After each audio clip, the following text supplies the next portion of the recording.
নমস্কার বন্ধুরা, কৃষ্ণা কিচেন ব্লগে আপনাদের সবাইকেই স্বাগত। আজকে আমি বানাবো মোরলা মাছের ঝোল। রেসিপিটি সম্পূর্ণ দেখবেন। তো এখানে মাছগুলো আগের থেকে ধুয়ে পরিষ্কার করে নিয়েছি। মাছে হাফ চামচ হলুদ আর হাফ চামচ লবণ দিয়ে মাছগুলো ভালো করে মাখিয়ে নেব। এই রেসিপিটি বানানো কিন্তু খুবই সোজা আর খেতে কিন্তু দুর্দান্ত হয়। এই মাছের যে রেসিপিটি যা টেস্ট হবে বা সুগন্ধ হবে, এর ফলেই কিন্তু আপনারা সম্পূর্ণ ভাত খেয়ে ফেলতে পারবেন। তো মাছের থালা এক সাইডে রেখে দিলাম। অন্য একটা থালাতে নিয়েছি পেঁপে, আলু আর টমেটো। পেঁপে, আলু, টমেটো ভালো করে কেটে ধুয়ে পরিষ্কার করে নিয়েছি আগে থেকে। সাথে নিয়েছি একটা বাটিতে কিছুটা পরিমাণ কলাই ডালের বড়ি। কড়াইয়ে দিয়ে দিলাম পরিমাণ মতো সরিষার তেল। আগে থেকে আমি গ্যাস অন করে কড়াই বসিয়ে রেখেছিলাম। তেল খুব সুন্দর গরম হয়ে গেছে, দেখে বুঝতে পারছেন। এবার ওই তেলে আমি খুন্তি দিয়ে মাছগুলো দিয়ে দিচ্ছি, যাতে তেল ছিটকে না পড়ে। এর আগে আমি মোরলা মাছ অনেক রকমভাবেই বানিয়েছি, কিন্তু একবার এইভাবে বানিয়ে দেখবেন, খুবই ভালো লাগবে। তো তার জন্য আপনাদের রেসিপিটি সম্পূর্ণ দেখতে হবে। আর আপনারাও হয়তো মোরলা মাছ এর আগে অনেক রকমভাবেই খেয়েছেন। এইভাবে একবার বানাবেন।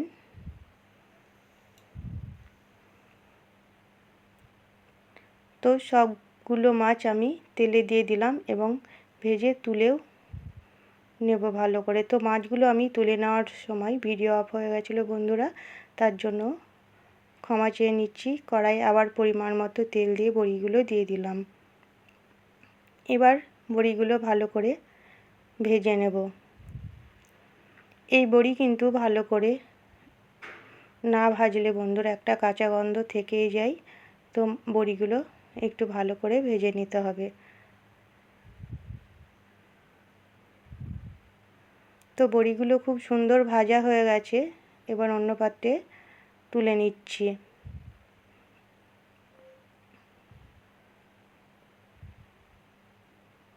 ওই তেলের মধ্যেই দিয়ে দিলাম একটা শুকনো লঙ্কা আধখানা করে আর হাফ চামচ গোটা জিরে ফোড়ন।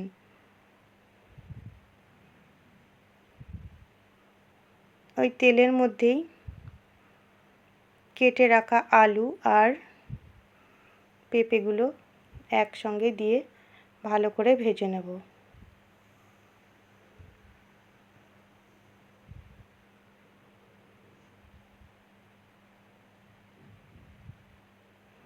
আপনারা চাইলে শুধু আলু দিয়েও করতে পারেন। তো সামান্য পরিমাণ লবণ দিয়ে আর সামান্য পরিমাণ হলুদ দিয়ে ভালো করে আলু আর পেঁপে ভেজে নেব।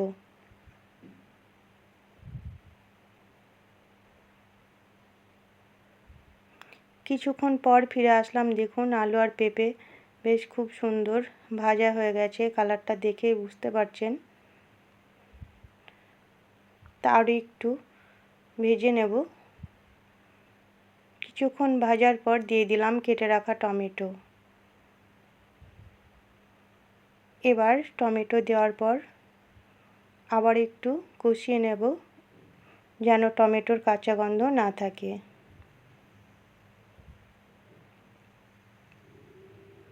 টমেটো দিয়ে কষিয়ে নেওয়ার পর দিয়ে দিলাম আদা, জিরে, ধনে, কাঁচা লঙ্কার পেস্ট। আমি মশলার পেস্ট আগে থেকে করে রেখেছিলাম বন্ধুরা, আপনাদের সেটা দেখায়নি। ওই মিক্সি জারে সামান্য একটু জল দিয়ে সেটাও দিয়ে দিলাম। এবার মশলার সঙ্গে আলু, পেঁপে আর টমেটো আবারও ভালো করে কষিয়ে নেব, যেন মশলার কাঁচা গন্ধ না থাকে।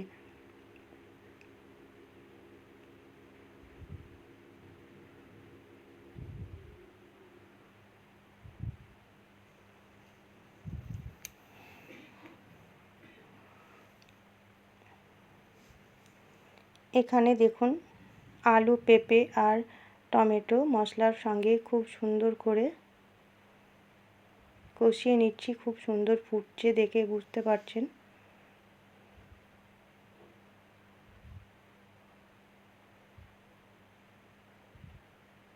কালারের জন্য হাফ চামচ কাশ্মীরি লঙ্কার গুঁড়ো আর হাফ চামচ হলুদ গুঁড়ো দিয়ে দিলাম।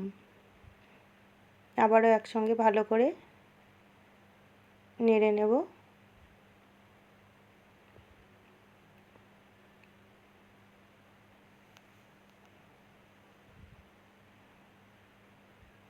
দেখুন খুব সুন্দর কষানো হয়ে গেছে, মশলা থেকে তেল ছাড়ছে দেখে বুঝতে পারছেন। দিয়ে দিচ্ছি পরিমাণ মতো জল। আমি কিন্তু গরম জল ব্যবহার করছি বন্ধুরা। আপনারা যে কোনো রান্নায় যদি গরম জল ব্যবহার করেন তাহলে কিন্তু রান্নার টেস্ট বা স্বাদ দ্বিগুণ হয়ে যায়। তো ঝোল ফুটে গেছে, দিয়ে দিলাম স্বাদ মতো লবণ।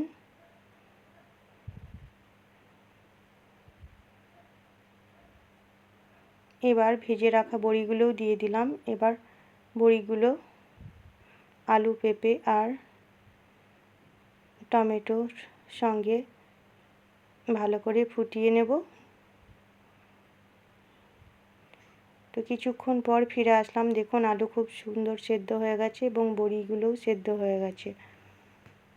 এবার ভেজে রাখা মাছগুলো দিয়ে দিলাম। আবারও একটু ফুটিয়ে নেব একসাথে। তাহলে বন্ধুরা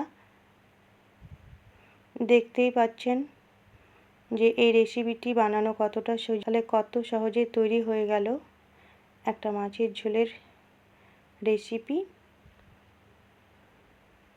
আপনারা অবশ্যই একবার এইভাবে বানাবেন, দেখবেন খুবই ভালো লাগবে আর গরম ভাতের সঙ্গে খেতে দারুণ লাগে। আর রেসিপিটি যদি ভালো লাগে লাইক, শেয়ার, কমেন্ট করবেন। আর আমার চ্যানেলে নতুন বন্ধু হয়ে থাকলে চ্যানেলটিকে সাবস্ক্রাইব করে পাশে থাকবেন। আমি নামিয়ে অন্য পাত্রে সার্ভ করে দিয়েছি। সম্পূর্ণ রেসিপিটি দেখার জন্য আপনাদের অসংখ্য অসংখ্য ধন্যবাদ বন্ধুরা। আবারও চলে আসবো নতুন কোনো ভিডিও নিয়ে।